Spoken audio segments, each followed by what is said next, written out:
Are you looking for a unique type of experience for your child when it comes to horse training? Well, today I interviewed Megan, and her training facility, they definitely have some different options, some different techniques, and it's definitely not the norm. She's very passionate about changing the industry, and I'm really excited for you guys to get an inside look on what she does and why she does it. So let's go check it out. All right, so tell us a little bit about yourself and like how you got into doing what you do. Oh man, so I kind of got bit by the bug when I was little. I did not grow up in a horse family, did not grow up around horses. My dad's family, they're from up in New York and stuff like that. They had racehorses, but I was never really involved in that. Um, my first word was like horse or pony related, and my parents were kind of like, great. Great. And as I got older, my obsession just kind of grew.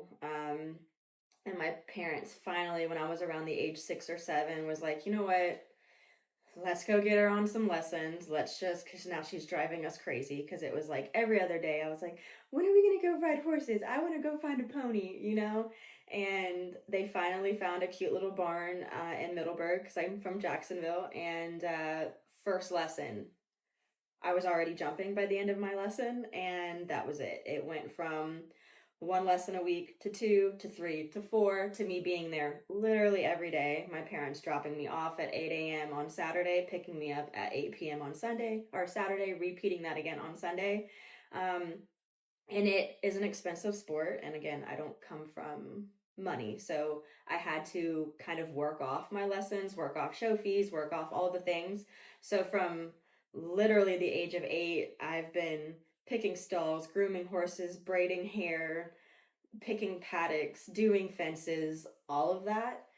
And as I grew up, I had this huge dream to be an Olympic rider and do all of these awesome things in the higher level of this sport. But I unfortunately had a few injuries that I not only didn't take seriously, I didn't take care of myself, which has resulted in me now being miserable.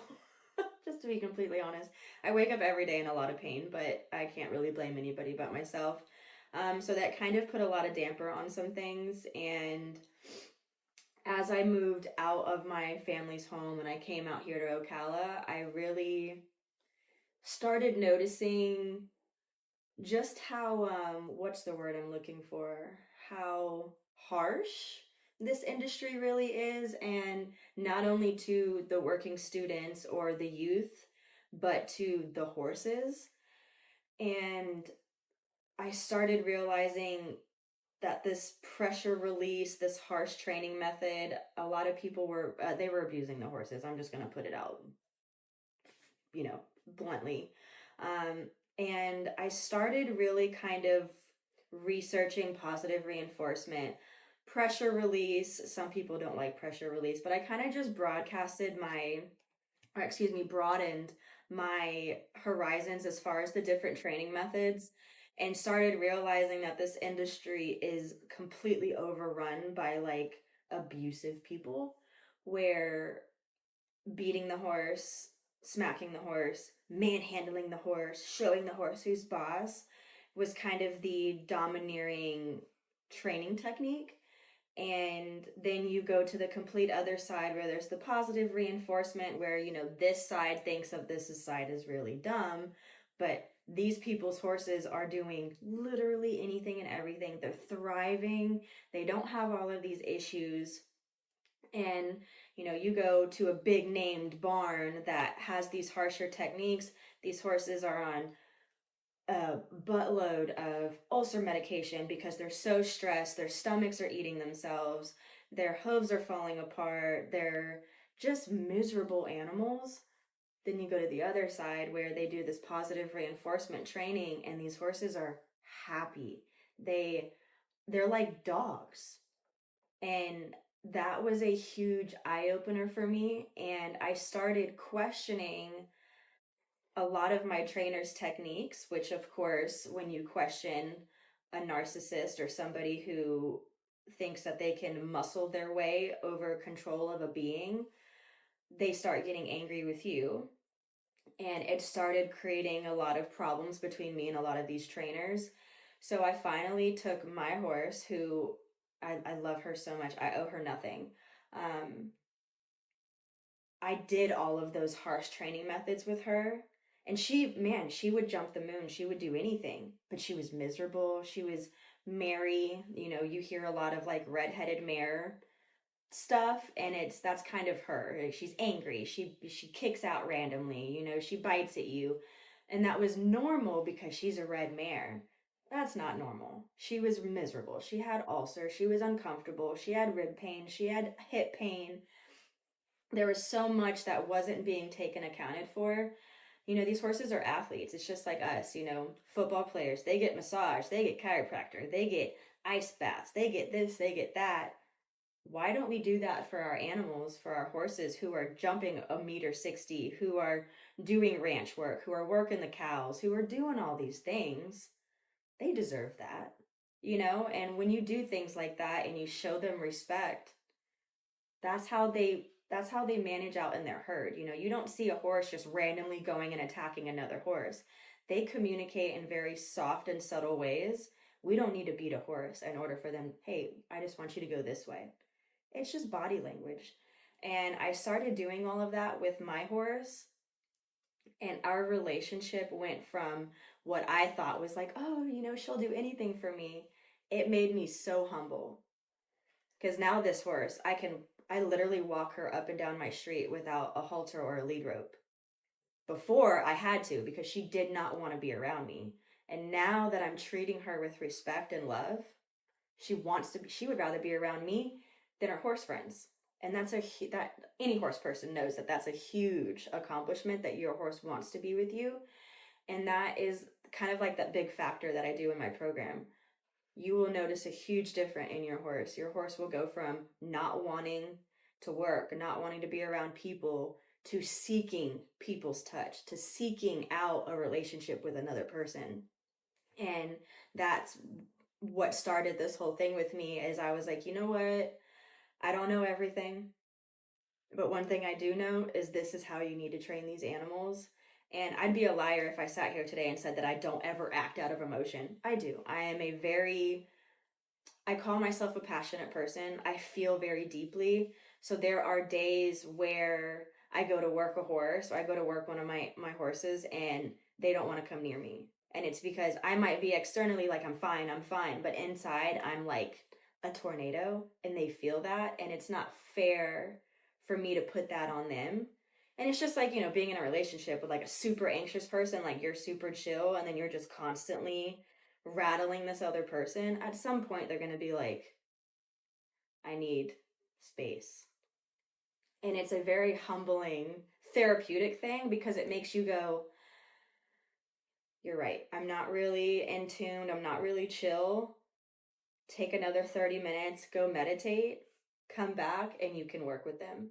And it's also going back to the whole therapeutic thing, being able to just sit and be with a horse is a feeling I can't describe.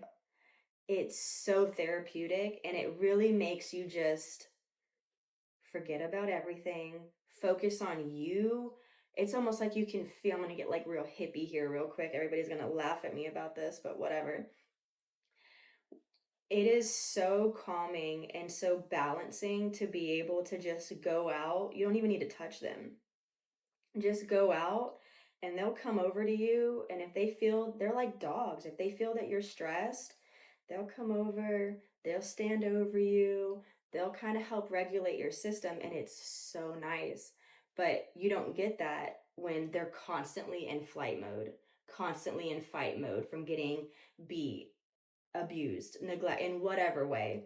And my program has actually kind of shifted to almost like this rescue type of situation where I get these horses of, you're my last resort.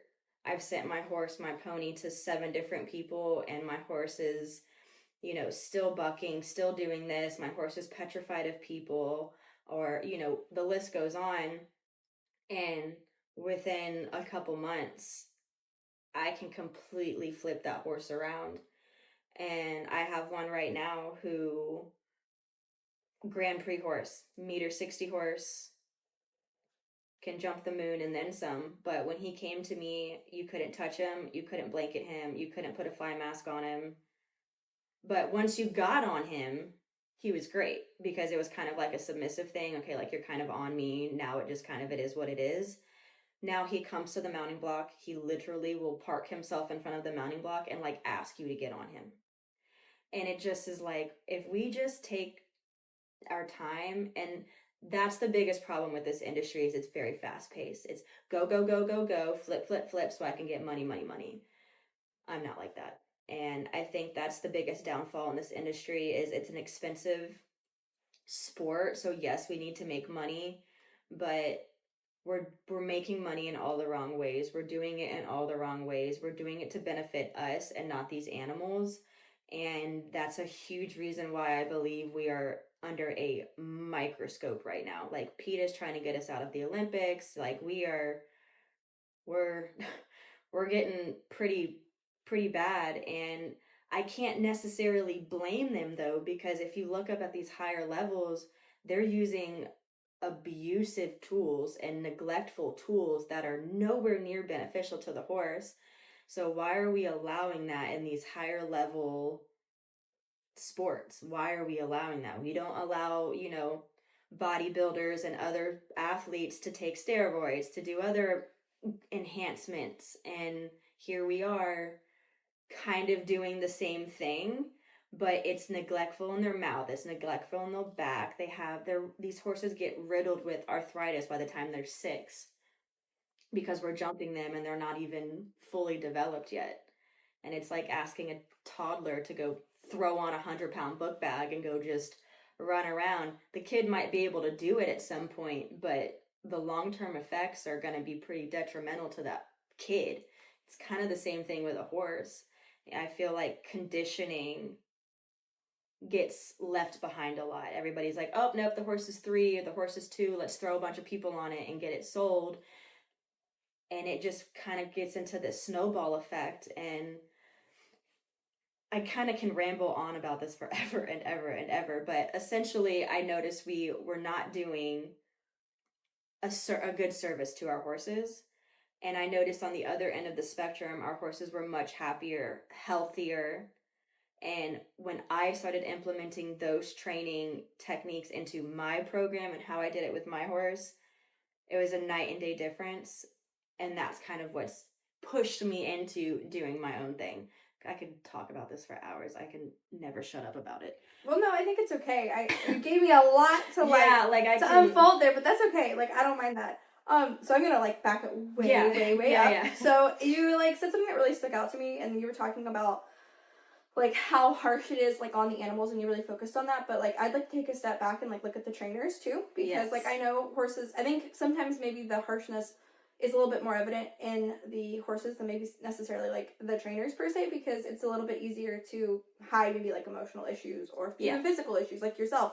You told me you have health issues. By looking at you, I wouldn't necessarily assume that. Yeah. You know what I mean? So, if it's a skeletal thing, it can be hidden very easily. Yeah. So, let's talk a little bit about that. So, what type of injuries do you see that most people end up having? Oh, so the big ones I see is hind end problems, so hocks. When you're jumping, that's all of that weight is in the back of their hind end. They got to push up. I meant for the trainer. Oh, for the trainer. I'm so sorry. Nope, you're good. So, oh my goodness. So, broken backs. Me specifically, I've had multiple knee surgeries on my left leg, and I have severe nerve damage. So, when I ride, I don't feel my leg, at all. And that's your seatbelt. So, it's almost like you're getting in a race car, and all I have is one strap of me down, so this other part of me just feels really loosey-goosey, and that's been a huge confidence destroyer, because I used to be throw me on anything, I'll jump whatever you put in front of me. Now I'm not like that. I'm almost more on the safe side of we'll do this on the ground first. But that has also made me realize doing everything from the ground is probably best anyway. Groundwork is the foundation for everything. So I do everything from the ground. First jumps, first time experiencing puddles. Like, I'm never going to get on a horse and go, okay, let's go experience this for the first time while I'm on your back. So God forbid something happens, you slip, you rear, you buck, I fall, die, whatever, you know, who knows? I would much rather do it on the ground. So how does that look? Like when you say on the ground, like not on the horse, right? Yeah, correct. So okay. I basically we have a lunge line is basically what it's called, and it's a very long rope, long lead line. Okay. And you basically just kind of let them experience it without, it's basically like walking your dog, essentially. Okay. It just, for me, I would much rather do it from the ground, let them figure it out. If they want to have some big explosive episode, yeah, I mean, especially if I'm training them and they're coming from, you know, these other trainers who never let them say no. So when they say no, it's this big explosive, like, thing. Mm-hmm. I would much rather be on the ground, because I've been in the saddle when they've said no like that. I've been flipped on. How I haven't broken my back, I have no idea. The amount of times I've had a horse flip on top of me, all I'm saying is thank the universe for keeping me alive. But that's one of the things that I do is everything first we're going to do on the ground, because I can't put myself at risk anymore. And I hate to say it, but I can't trust what the owners say. When I ask, please tell me your cons about, like, what are these horses' vices? Is this horse a bucker, a rear, a bolter? Whatever, let me know so I can make that decision. And 90% of the time, oh, my horse is fine. And then you get on them and they're a bucking bronco, or they're bolters, or they turn and bite you. And it's just like, just tell me. Because I really won't say no. I'm an old sport medicine technician. So when I hear things like that, I'm not going to be like, oh, no. I want to be like, okay, let's figure out why your horse is saying no like that. Why is your horse so explosive like that? Your horse is trying to communicate something to you, whether it's pain, discomfort, something's happening. So let's go back down to the basics. I'm not a veterinarian, but I am educated enough to be able to kind of figure out where pain is coming from. And then we can kind of go, hey, you need a vet, you need a chiropractor, acupuncture, whatever. And we go from there. And then that's like a whole nother that's a whole nother aspect of this industry, is so many people don't want to put in those type of rehabs for their animals. And it's like, then your horse is never going to get better. You know, you have a broken arm, you don't do anything about it, you're going to be uncomfortable the rest of your life. It might heal, but you're going to be very uncomfortable.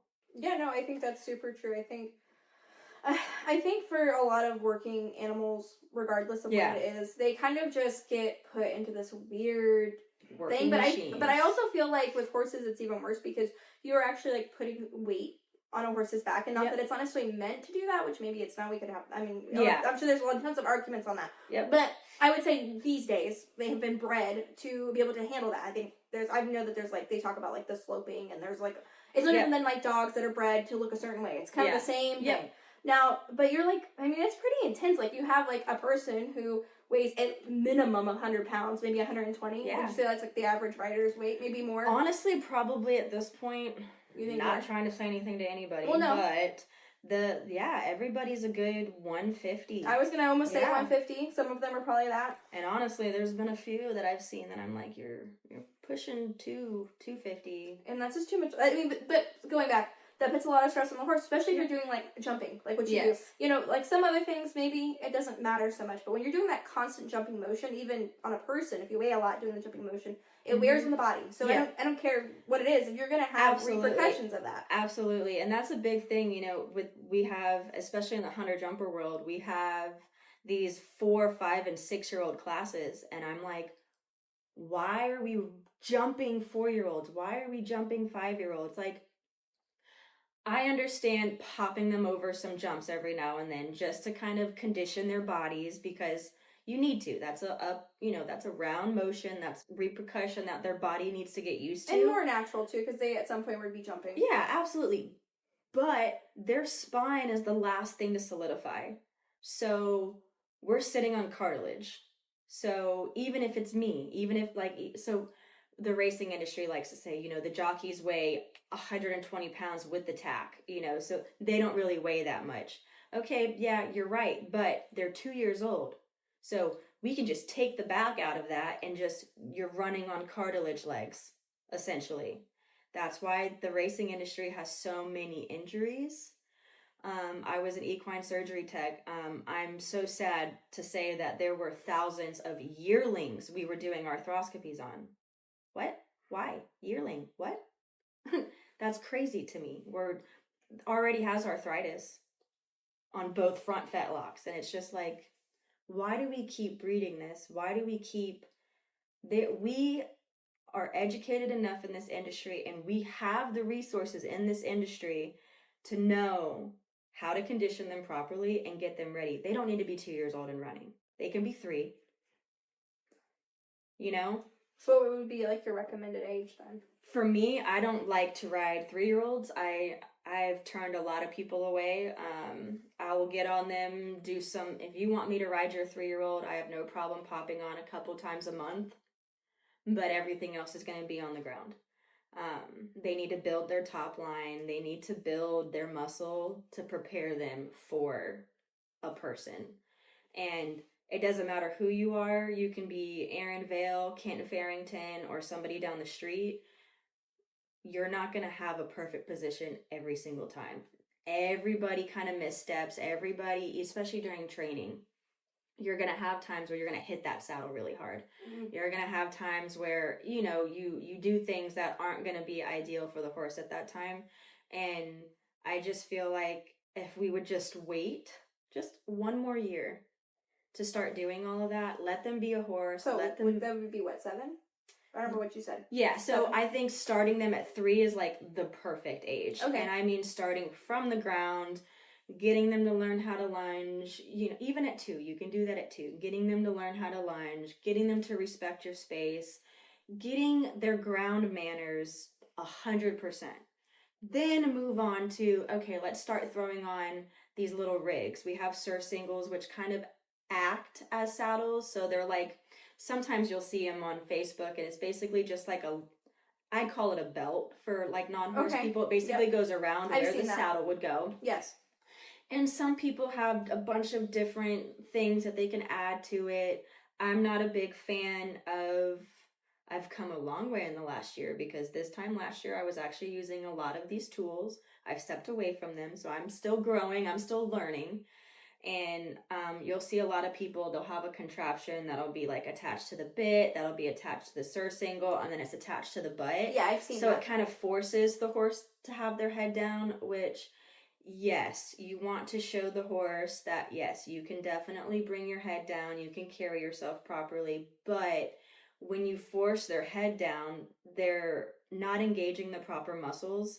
So they're not actually doing what you need them to do, and they're not learning it properly. So I've kind of stepped away. I do have a bungee that still sits in my tack room, but it's very, very loose bungee. And I use those for my rehab cases, specifically for the horses who have had some vertebral issues. So in their neck, if they've had some neck issues, and bending and getting down is really hard for them. There are times where I'll put a bungee on just to kind of, for like 5 minutes. What exactly is a bungee? Is that what you were talking about? Yeah, so it's essentially from the front to the back. Yep. Okay. And I'll just put that on them for a couple minutes around, just for them to go, oh, I can drop my head, I'm no longer in pain, and then I take it off and they immediately do it themselves. I'm not an anti-tool person. I'm 5'2", 100 pounds sometimes, soaking wet. So I sometimes need tools like crops and spurs, you know, so I'm not going to sit here and say that using tools is a bad thing, but it's a big animal. You have to have something to control. You just need to be very wary and mindful of what you're doing. You know, anything is detrimental in the wrong hands, and unfortunately this industry is just overrun by the wrong hands. So you just see these tools being utilized in like the worst way possible all the time. Well, they just want it's instant gratification. Yeah, it's quick, fast, kind of back to that super fast-paced environment. And it's not beneficial for the horse. It might be beneficial for the 5 minutes you've got it, and it might be beneficial for that nice little pocket change you get, but But long term, it's not, because, I mean, you're going to have to, I mean, it's not cheap to have to fix a horse. Yeah, it's not. And it's really expensive. Yeah. And then what if you can't fix it? Now you've had the best horse Yep. you've ever had, and now, you've ruined the horse. Of course. Oh, yeah, oh my gosh, there are so many people, so many people specifically in this area who have ruined a handful of very nice horses. And it's all just because they're greedy. And it's also, they just don't want to take the time. It's greedy, and I call it weak. People get mad at me for saying that, but like, to me, and I say that because this is a conversation that I've had with myself. When I used to get angry, I used to get frustrated. I still do. I'd be a liar if I said I didn't. But I grew up smacking these horses, yanking these horses around, showing them who's boss. And it just is not as satisfactory as doing it the soft way, doing it, I call it the right way, to be completely honest. And it just is it's almost like a daily mind blown thing that I deal with, because I'm like, you have 6-figure horses that could do anything, but because you have, whether it's your own lack of motivation to go and get these resources and educate yourself, or you're just too lazy to implement them because you're impatient, which I think is a huge thing.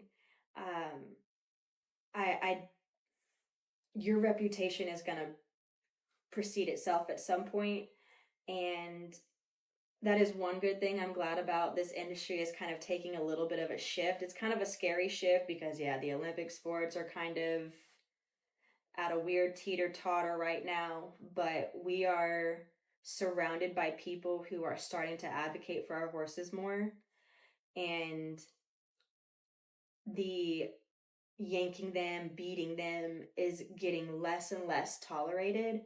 Because it used to be, you would see it at shows. You would go to hits, you would see a horse refuse, the rider would smack the hell out of that horse. And now, you raise a whip at a show, you get kicked out. Which is great. Mm-hmm. I love it. I think it's amazing. I personally don't really like to use whips, because I also feel like that, for some people, that's kind of like fueling the fire. Like, you're already an emotional and a reactive person, so let's put something in your hand that you can extend that emotion. Maybe not. Maybe you want to use it, use your legs. Let's strengthen your legs a little bit, Yeah, no, I think that's true. So what, with your training program, like, what, start to finish, what would that look like? Let's say, it could be a rehab case, or it could just be... Yeah, so I'll use this one horse I have currently right now. I got him in we're at the beginning of January. He's about 30 something days in right now in my program. I got him, and his owner was calling him like a mare. He was acting very mare. You would go to like put the girth on, and he would try to bite you.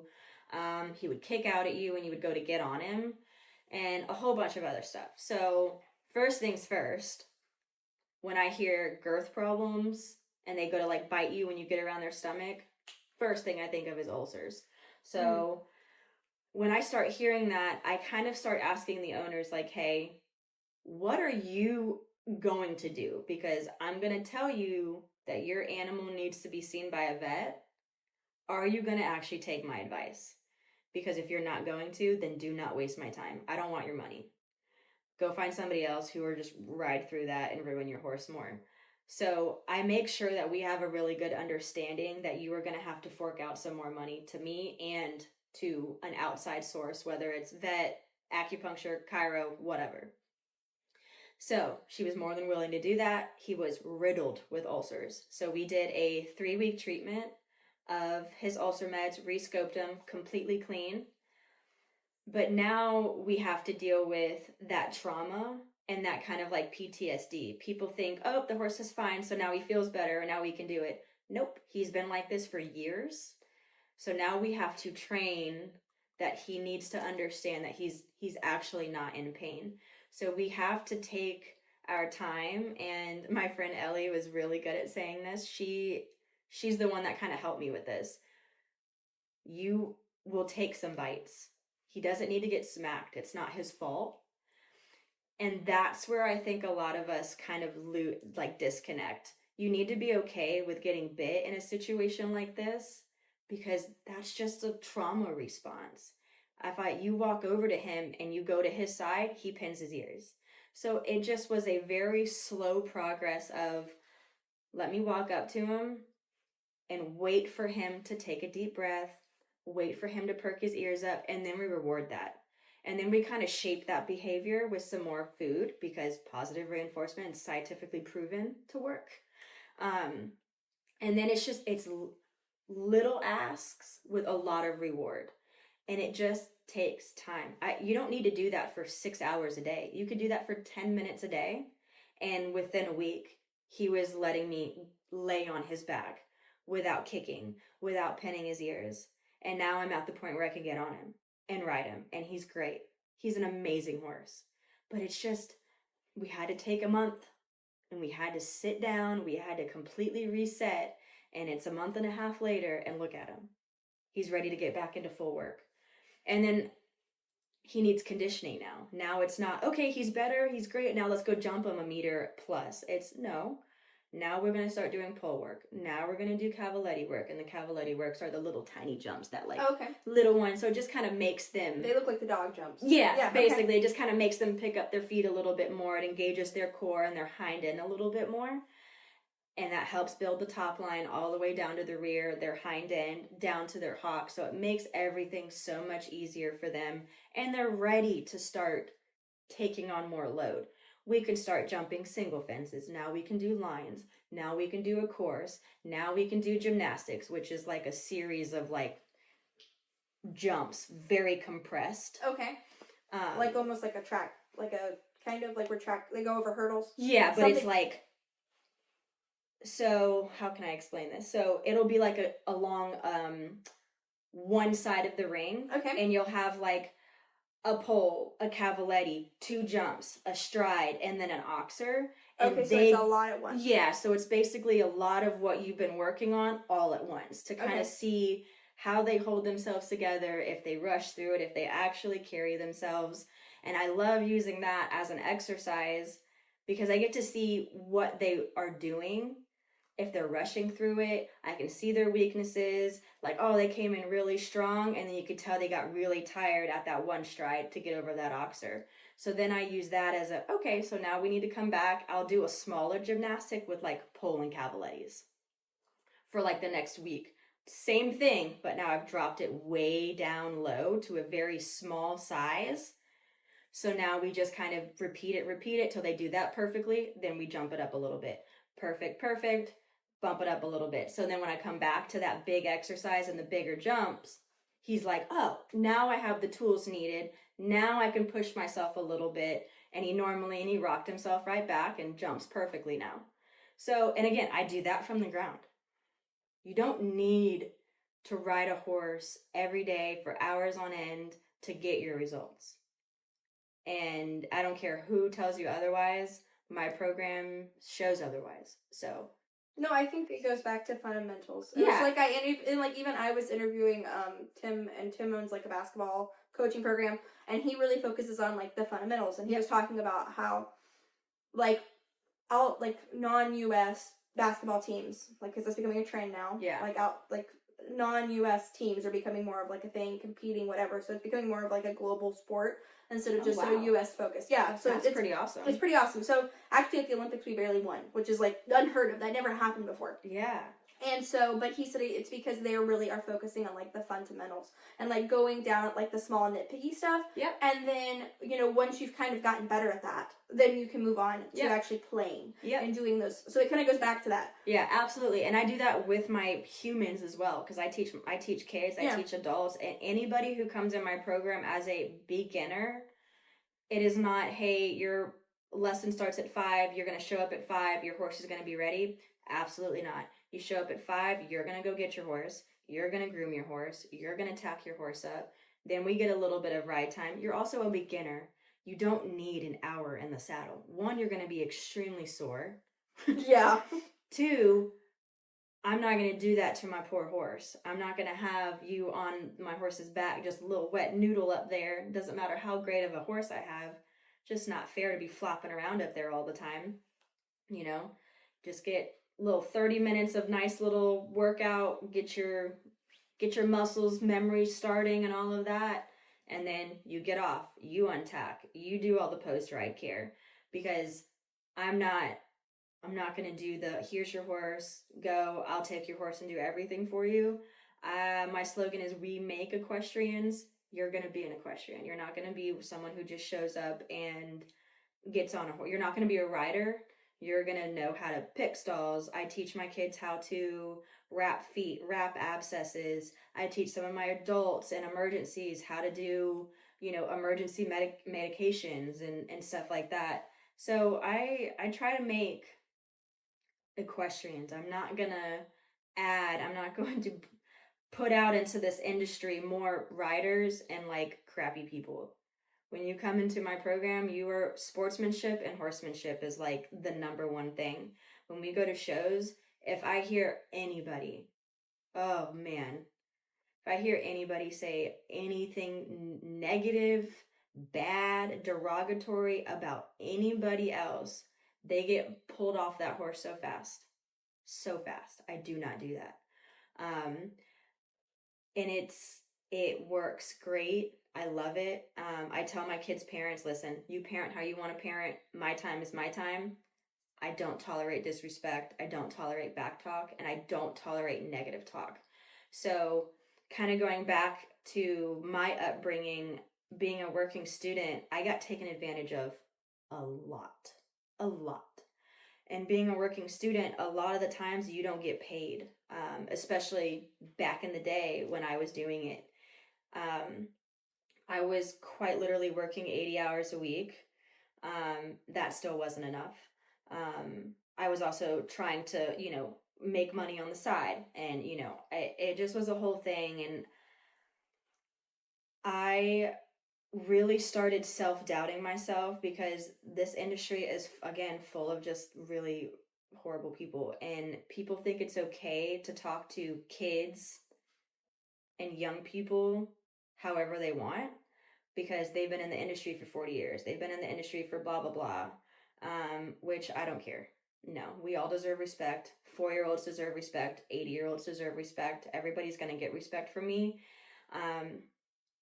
But it ruined me. It ruined my mental health. And I'm a huge, huge, huge, huge advocate for mental health. If anybody knows me, knows that I don't take that lightly. I get a lot of students who have and it breaks my heart, have the worst self-esteem. They make a simple mistake and they're crying, they're beating themselves up, I don't want to do this anymore. And I want to make sure that even if somebody leaves my program, they're leaving better and happier, and they're going to leave continuing to spread that message of we are all in this together. You are not a crappy person. You are a beginner. You are allowed to make mistakes. Professionals make mistakes. I make mistakes often. And it's not fair, even for the horse. And that's kind of something that, and this is not me victim blaming or anything like that, but it's a conversation I do have with my students who have that mentality. I tell them, hey, you feel this way. This horse is feeling it as well. Okay, so when you get on here, we practice a lot of positive affirmations. I have a handful of students. Before we get on, I make them say 10 affirmations. And if I need to make them say it 20 times, I'll make it say it 20 times until I can actually see them and feel that they are actually feeling that. Then they get on, and it's always an amazing lesson. And that's one of these toxic things in this industry that I'm really I don't think I'm ever going to change this whole industry, but I'm definitely going to make a change. And that's kind of my driving force for everything is we are all in this sport because we have one common ground. We all love horses. Regardless of what we're doing with them, we all love them. So why can't we all just come together enjoy our horses, let everybody do what everybody's doing. As long as you're not beating and abusing your horse, who cares? Who cares that Susie wants to get on bareback and go jump some stupid log and she rides like crap? Who cares? Who cares? Her horse is fat. Her horse is happy. Her horse is very well taken care of. Why does it matter? No, I think that's true, but I also think people really underestimate the like pet and animal relationship, especially with horses, because they are so like energy sensitive. Like, I mean, that's just horses. I think even if I'm not a horse person, and I know that. Yeah. And I think most of like farm animals, I think in general can be that way. Besides like chickens, but like goats. Yeah. Goats can be that way as well. They like have a weird sense. Like I remember going out to the barn. If I had bad energy, they would all come to me. Yeah. You know, if I got hurt, they would all be freaking out. Yeah. You know, they have very strong reactions because they're always looking to you to lead them in some sort. Like they really rely on you, and they like really have this relying nature to them. I think it has to do with like how we domesticated them. Yeah. So it kind of creates this weird relationship that I think some people don't really quite get. Yeah. Even with dogs too, but I really think with horses in particular, it probably is tenfold. Yeah. Just because of how they are in nature, and I already kind of have like a skittish thing about them. Like they're not. Yeah. They're difficult animals. Let's just be honest. They're fight or flight animals. Yeah. They're not easy to deal with. Yeah. They're really. Not. Yeah. They're really not. So I think a lot of people are getting into like horses or the horse industry too, and have like these kids specifically like have some really weird expectations along with parents. I don't know, maybe they moved to Marion County and thought it would be cool to get into the horse thing. That's probably, I'm not there, but I'm sure that probably is something that's going on. Oh, absolutely. I'm sure. Yeah. Somebody else that I interviewed, I could kind of get that same kind of vibe off of her. Yeah. And I know that from owning a mini farm that a lot of people are like, oh, I'm just going to get some, like, goats and chickens. And I'm like, this is going to be fun. Okay, like, let's see how this goes. Because I remember we took it pretty serious, and, like, we did all of our research and what was needed to make sure that we took care of the animals. And then, you know, we'd see others doing something not so great and be like, yo, like, you can't be doing that. Yeah. Like, you need to make sure these animals, like, have enough copper. They have this, or they have that. Like, you're, like, hurting your animals. Like, you may not know you are, but you definitely are. Yes. So, being uneducated can absolutely be detrimental to your animals. Yes, 100%. Like, it was very fun, it being, like, in that space of people, especially during the time that I was in it, because it was very trendy. Yeah. Now it's not as trendy now. I don't really know where the trend went, but like what part of farming? Maybe it went to horses. I really don't know. I'm seeing a lot of homesteading. I'm seeing a lot of that's what I'm thinking. Which is going to be do a lot less detriment, because if you're just growing vegetables, I mean, really what detriment? You can do detriment. Don't get me wrong. You can give yourself lead poisoning. Like there's plenty of things that you can do, but it's not animal related. Yeah, and absolutely. Chickens are pretty easy to take care of. Yes, you know, like luckily little dinosaurs. I mean, they have their issues. Don't get me wrong. We've had to do some crazy stuff with chickens, but nothing like goats, and it gets real complicated. Or horses. They get sick, they get bloated, you're like, what happened? Like, they ate too many acorns and now they're sick. Like, what do I do with this? Yeah, and then it's like, why are you eating acorns? Why? I know, because it's not good for goats. It can't be good. Like, it can't be yummy. They like them, the goats. I remember one time they ended up, like, eating too many of them. So then which usually, because goats are not as sensitive as horses by far, but it just caused, like, this whole thing. And we were like, there's oak trees everywhere on this property. Like, how do we deal with this? Yeah, how do we get, like... We just had to give them, like, more baking soda and, like, more things to help with digestion. But it was just, like, are you for real? Like, acorns, like, this is going to be an issue now. Yeah. Horses are totally different. There's, like, I know... But what I tell a lot of my clients, if your horse is doing weird crap like that, if your horse is, like, randomly starting to eat acorns, or, like, another one of my clients' horses is eating a tree bark. I believe it, yeah. I'm like... Their nutrition, like, something's wrong. They're missing something. So like, they would eat our paint, too. Like, they would eat the paint off the house. The goats, I mean, goats are really destructive sometimes. Yeah, And then we ended up having to, like, give them more vitamins. We had to change it. They didn't like whatever we had, so, it can be kind of a trial. And it's paying attention to your animals. But you're like, oh my god, because, I mean, we had, like, 30 goats, so if even if 5 of them are eating, it's a lot of destruction really fast. Like, you're gone, you leave for the day, and you come back, and you're like, whole side of your house is just gone. Literally, and we're like, what is going on? What are you guys doing? It's crazy. It was very fun. Animals are really fun. Oh my god, horses and animals are great. Yeah, I find people, like, really love goats, so when I talk to horse people, we can kind of relate, because they are very similar. They're different, for sure, but I think with some of the crazy behaviors that they have, the quirks, like I had two, they were Nubian and Nigerian dwarf mixes. They were the first goats I ever got. They were Gilbert and Gunther. For my 17th birthday, I asked for them instead of a car. I love that. And so I got them. And I loved them so much, but they were hell on wheels.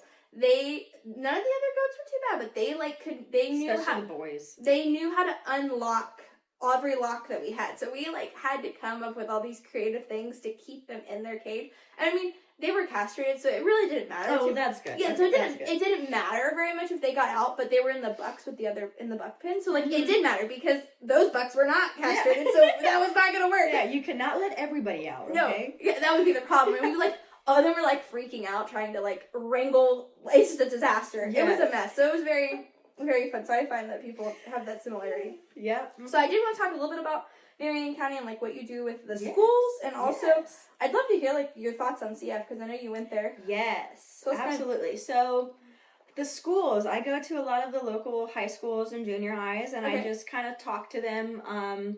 Most recently, I've done Ocala High School.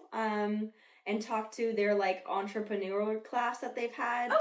And we've talked about numbers and startup and just kind of the pros and cons that I've dealt with just starting my own business. And of course, being a horse person, I wanted to kind of try to outreach people and especially our youth. And I'm a part of our chamber. I'm part of the CEP. And we are huge on trying to get coloring books into schools and really getting our youth involved in this industry because it's so much more than just riding horses.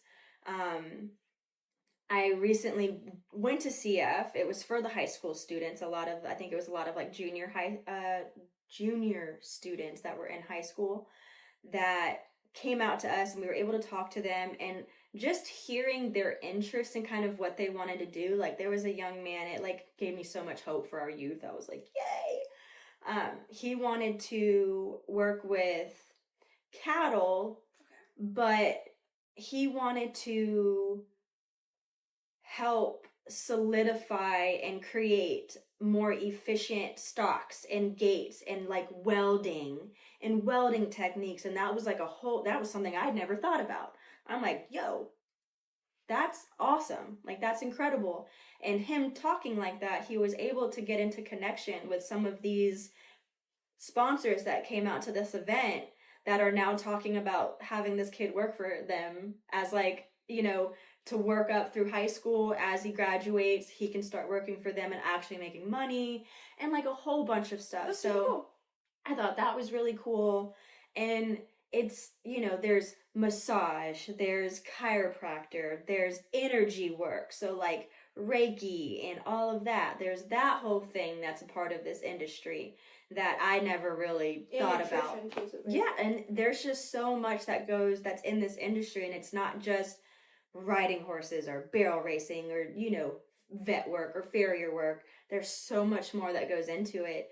And being able to get out there and talking to these kids and listening to the kids and listening to what they want to do and being able to go, hey, you can totally do that in this industry. We are in the horse capital of the world. I want as many people to be in this industry as possible. And I want everybody to understand this industry is awesome. There are some great people. There's great connections. This industry as a whole can do so much. It was $4.3 billion in 2023 that the equine industry brought Marion County. I believe it. WECC is something out of this world. It's crazy. It's crazy. I tell people when you go there, because I've been interviewing a lot of people, so I'm have you been to WECC? And they're like, what's WECC? And I'm like, well, Equestrian Center. I was I don't even like horses, but I do like horses, but I'm not a horse person. Yeah. You see what I'm saying? Yeah, absolutely. And this is not my thing. And so I'm like, but you get well, they're the same thing. Well, I don't really enjoy horses. I like them, but I just not isn't my interest. And I'm like, well, you need to go there because it's still immaculate. The flooring, the paint, the building, all of it. To have that in Marion County, people are kind of mind blown. Yeah. Because it really is Disney level for horses. Yeah, absolutely. For experience across the board. The facilities, what they plan on doing, what they're bringing here to Ocala, luxury shopping. We will be getting a Whole Foods soon. We would never have that unless they would have put that there. Yeah. So, I mean, while I know there's been some issues with the World Equestrian Center with a lot of different things, and it's definitely not all sunshines and roses, but I definitely think having something like that really just makes us the horse capital. Yeah, like, it really does. It that like was like the cherry on top for me. And because I went to WECC, Ohio. Yeah. You know, and I have one that's 20 minutes from my house now. Like, what? Little Megan is screaming. Like, so it's just amazing there. Yeah. I mean, when you go, it really is. And like I said, I'm not even, horses are not my hobby, but it's just, and in the facilities that it's brought to, like, we've had, Ocala, MegaCon, and, like, all kinds of, Comic-Con. Car shows. Like, big stuff, like, big names, big people, like, it has really brought, like, a lot of publicity to Oh, Ocala. yeah, it used to be, oh my gosh, you know, what's his face, John Travolta, you know, blah, blah, blah. Now it's Mark Wahlberg. Now it's, oh my gosh, I'm a football lover, and I'm totally blanking on Tom Brady. Yeah. You know, like, all of that, and they're in our backyard now. Yeah. And, like, it's crazy. No, it really is. Like, awesome. even Kid Rock came here, and they did that whole big concert. Yep, that's like, right, yeah. That was, like, I mean... And it wasn't, they said in Ocala, but it was really Anthony. But, like, but regardless, like, Marion County, like, even 10 years ago, would never have seen anything like that. I mean, you had, like, Day to Remember, like, maybe a couple of those, like, really hardcore metal rock bands. But, like, you know, punk rock, whatever. But, like, outside of that, there really wasn't much. I mean, even in the horse world. I mean, like, it was known for horses, but there was something to show for it. Absolutely. No, like, figurehead, I guess, more or less. Shout out to Aaron Vale, who is now our kind of like our staple Ocala man. Yeah. Yeah. I mean, you know, so it's pretty cool to have seen Ocala's growth across the board. I know people complain about it. It's not all perfect. And yeah, the conservative part of me, the conservationist part of me is just like, I hate seeing all of this land getting bought up by like apartment homes and just seeing Ocala just kind of like turn into a city. I know there's goods to it, but just the little country bumpkin in me is just like, I hate it. I don't necessarily love it either, but I mean, we do have a lot of protected farmland. Yeah. And especially like between here and Gainesville. Like, yeah. I mean, and I also get, like, I totally understand being in a predicament where, like, you're thinking, you know, I've got 40 acres and I'm struggling, and then somebody comes along with, like, $5 million and they're like, hey, so, like... You gonna sell it? You can just... and you're like... I can't blame the farmer. It's hard to say no. Especially right now, I feel like since the pandemic, we've kind of just, and I say we as a whole society, have just kind of been like, ugh, on the whole farming and farmers, and it's like, they are the backbone of America. Yeah. We need to take care of them. We need to keep our farms alive, because if not, we're going to continue to have all this modified garbage. Yeah. And we're going to continue to increase all of these autism, ADHD, cancers. It's just going to continue to skyrocket if we do not take care of ourselves. Well, I mean, it's even deeper than that. I mean, like, I know, I find it so funny, but they've been talking about this forever ago, about topsoil, and that we don't have enough topsoil. And I'm like, ticking, people, what are we doing? Yeah. And so I'm not against AI, I'm not against technology, obviously. Yeah. But, like, this doesn't feed me. Yeah, exactly. It kind of does. Like, I use it for work, but in the real sense of the world, like, I guess I can just go talk to more people. Like, you get what I'm saying? Yeah, absolutely. Like, there's something I can do outside of that. Like, this isn't gonna feed me. Like, it's not gonna produce me food. I don't care how much I talk to it or how much I use it. Yeah. Like, it doesn't make me food, like, from it. So, you know, that kind of makes me crazy, too, because I'm like, we have all of this information. Like, I don't know if you know this or not, but they've actually found, like, soil that never actually like disintegrates. So like it disintegrates, but it doesn't nutrients. Like it doesn't. It's like forever revolving nutrient. I guess they used to use it in the Amazon, and like this is because they've done a lot of research with the Amazon, and so it's like this ever living soil. Wow. We are not really doing much with it. Like, why aren't we, like, we're doing research, but, like, we should be tenfold. Yeah, like, that should be what I'm like, if we're having topsoil issues, like, why aren't we, like... putting every ounce of what we've got into it? Because, I don't know, it's not like that's what grows our food and feeds the animals that we end up eating. It's fine. I know. I'm like, what are we doing? So, it's just, it's crazy. But I I'm hoping the whole homesteading trend will kind of help with that. I also have met some really great people that do some really awesome stuff, like Ellie, and she's in Lake, she's not Lake County, but I'm gonna say she's in Lake County. She's around the edge. Yeah. And she does like a grocery bus, and she grows all of her own food, and she does classes, and she's awesome. Super awesome. I love Ellie so much. Like she's just super cool, and her partner, he goes in and puts in all of like food forests almost in a sense and stuff. Oh, that is so cool. So he does a lot of that, like, or helps you if you don't know how to build a garden bed. He'll go in and like do this whole thing. That is so cool. Yeah, no, there's more like that. Yeah, no, they're super, super, super cool people. Like, I think I've interviewed a lot of people, like, between what I did before and now, and like, she's always really stuck out to me just because I just think it's something that really impacts the community. There's a little homestead out in Dunellen, I believe, on Facebook. Please. Yeah, it's the one with the red barn, right? Yes, living the dream homestead, I believe. I think so. Yeah, they're doing sourdough classes. I saw that. Yes, her and her family. I really want to interview her too. It's just getting to everybody's been fun. Yes, she's incredible. She's so sweet and so supportive. Talk about girl. She's awesome. But she's just so supportive of just small family-owned businesses, and just if we could just have more people like that. Like, she's so nice, and she does the sourdough classes and the whole holistic living that she does. It's so awesome, and she's so willing to like pass this knowledge on to everybody and not be like, okay, you have to pay me for, for my time. She's so humble about it, and I just wish we had more people that were like that were more willing to be community-based. I find that people moving here are that way. Yes. So a lot of people that I have interviewed and talked to pretty much have a very similar view to that. Even the people that I've interviewed that are Ocalians are that way, but I would say that I find that they're much more apt to be that way. Yeah. And like act on it and like really support each other. That's why I'm kind of excited, like with this network that I've been building of people, and I'm always like, hey, like, I can connect you with you, like, are you okay with that? And they're like, yeah, 100%. Yeah, like, absolutely. Any resource I can give them, I'm more than happy to. Yeah, and I don't know why we as a society aren't more like that. I mean, that's a whole nother thing I can ramble on about.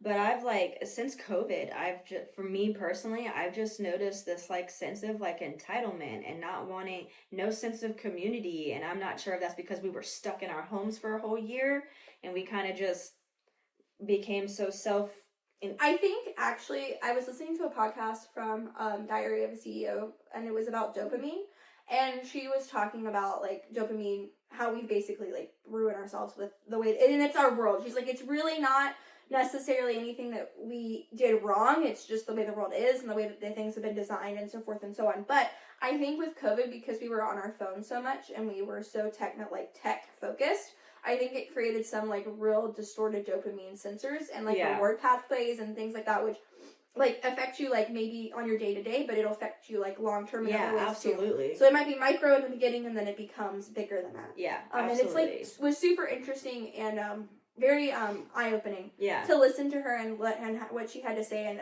like different things that can become addictive that you would not even like. No, like I'm not even saying like TikTok or like it's just working. She was talking about working, and like we all know a workaholic, but it's like more. It was much more complicated than that. Yeah, absolutely. Like they can't sleep until they know that they did this for this job, but not even just that. Like people that love to switch careers. Oh yeah, just bounce around, and because they're looking for a job. It was very interesting. That is. It was I never thought about that either. But it was super eye opening. But I think that's why I've come to that determination that it's those people that we got so used to being on our phones and and having instant gratification because we ordered it and it came to us. Yeah. All of the above. And some people still live. I mean, like a lot of people still use Instacart, and they didn't change. They kept it that way. Yeah. Where me personally, I hate Instacart and all of that because they always give you what you don't want. Yeah, there's like a certain of control that I want over picking my own vegetables. Yeah, there's only been one Instacart place that I use consistently, and it's just so I could go pick it up. I can't. If you're busy, I get that. But I'll go pick it up, and for the most part, the produce and everything has always been really, really good. But everywhere else I've gone, I'm like, did you like find the rotten bananas? Like, you no, like, literally though. Perfect. I'm like, I think you waste money. So I'm just like, it is helpful. I did try to do it for a while, but like, I have some really weird eating, like, restrictions, and my wife does too. I'm just picky. Yeah, I'm just and a pain, I was just like, I'm done with this, because your, like, replacements were crazy. I remember when I was in college one time, the girl ordered, like, regular potatoes, and they gave her sweet potatoes instead. No. And she was like, these aren't the same thing. Yeah, these are very much different. Right. I hate sweet potatoes, so I would have been like, no. Yeah, that was her. She was like, I can't cook. Like, when I normally cook, I can't even use. Yeah, like, she's like, do you want these? She asked me, she was like, do you want these? And I was like, actually, yeah, I'll eat them. And she was like, okay, well, here. And I was like, all right. That was very funny. But no. That's good. It was super cool. It was funny. But towards the end of my podcast, what I always ask at the very end is, what would you tell someone that's letting you do what you do? Oh, man. Do your research and find something that separates you from everybody else. So, I call our industry like Starbucks. There's one on every corner. You are in Ocala, you're in the horse capital of the world. There are thousands of us. Yes. Thousands. So for me, when I moved here and I was looking for a trainer, my big thing was, okay, price. Obviously, I want to make sure I'm not forking out a lot. But if I'm forking out a lot and I'm getting results, cool. How does that work? Research and just see what they do, see what they bring to the table, talk to other clients, talk to other students there. If they, of course, if they allow you on the property, make sure you ask, hey, am I allowed to like ask some questions? Because if not, some people get very upset about it. But for myself, not only was I a vet tech for a long time, I have, my education in sport medicine and equine surgery. I also have countless certifications in hot and cold rehabs, different sport medicine modalities, and that is huge. We are hunter jumpers. We're nothing but sport medicine. And educating myself in that aspect has also shown just how uneducated a lot of other trainers truly are. Like I had a trainer tell me that in order for them to jump higher, they needed to have wider feet. Absolutely not. So it's just like hearing things like that. And if you aren't educated enough and then you hear that from someone who has a multi-million-dollar farm, you're like, oh my God, clearly they know something. When in reality, you don't need paddles for feet in order to jump. You need angles. It's all about angles. And I'm sure muscles too. Yeah. But the big thing is, that's the starting point of takeoff and what they hit on. So if you've got paddles that have horrible angles, it's like you running on heels. At some point, you're going to break your ankle. You might be lucky the first couple times, but there's going to be a point where you severely strain yourself, sprain yourself, break your ankle. Same thing for horses. There are so many instances where I'm like, your horse is a ticking time bomb. You've got maybe one more jump set in you, and that horse's leg is going to snap from those angles. Nope. Nobody wants to listen until their horse's shoulder breaks, and you break a leg, and this isn't like, let's go amputate the leg. Sorry. I'm big on quality of life, especially with horses. They're not dogs where they could totally be fine being little amputees. These horses they will not survive. There was like a little video that went viral recently of a rescue like up north somewhere, and they had amputated the horse's fetlock, and they put him on a little like prosthetic. And yeah, the horse was running around, but I couldn't help but think to my mind the long-term effects that was going to have. And they ended up having to euthanize the horse 8 months later because of the pressure it was putting on the lower extremity. He got caught in a fence. And it was just like, and it's like, if a horse can't be a horse, I'm so sorry, but there's so much more worse things than death. Let them go. It's too big. I promise you, they don't want to live like that. I promise. And just being able to have that just basic understanding of what's beneficial for the horse, or not even improving the horse, just preventing the horse from having a crappy end to its life, that is a huge separation from me and a lot of these people. And unfortunately, being as young as I look and as young as I am, I don't get taken seriously at first until people start talking to me. So that's a big thing. If you want to become a trainer, if you are looking for a trainer, talk to them. Talk, ask questions, press buttons, see how they react when you press buttons, see how they react when you question their technique. If they start getting offensive or defensive and start getting angry, to me, no, that's a big red flag. If you can't answer confidently what your program does, you don't have confidence in your program. Your program lacks something somewhere. I'm good. I don't want to be a part of that. And that's kind of what I do. Is I'm very confident in my program. I'm never going to sit here and say I'm better than anybody. Absolutely not. I'm not going to sit here and say I am the best. Nope, that's not even my goal. My goal isn't to be the best, to make the most money, to have the biggest barn. I want every horse that comes through my program to know and feel a difference, to be happy and loved. Same thing with my students of all ages. I don't do derogatory comments. I don't do fat shaming. I don't do shaming in general. I'm big on asking my students what they felt went wrong, to get their point of view, to get their perspective, to talk them through that, to tell them whether or not that's a good train of thought, whether or not that was a good thing to do, good choice to make, or whatever. I don't just hound my students. I try to get my students to think for themselves. They're not just up there riding, pointing a horse in a direction. You're thinking of every step, you're riding every step, and you're making all of these decisions based off of what you think is right and based off of what you think is going to be best for the horse and you in that moment. So the whole making equestrians things, that I take it very seriously. I'm a more slow and steady type of person instead of this fast-paced environment, and I get pushed aside a lot because of that, and I'm okay with that, because when I go to shows and those people see, I always get a call back. And I'm not trying to toot my own horn, but I'm confident enough and educated enough now to know what I bring to the table, and what I bring to the table does make a difference. And the people that I have had interactions with, the people I've sold horses to, the people I've sold horses for, night and day difference. I'm very transparent. I don't hide anything. I'm almost too transparent, which I don't think is a thing, but some people think I'm too transparent. I would much rather be completely transparent than not enough and have somebody try to trash my business. I've worked way too hard. My dad has helped me way too much. My family has helped me way too much.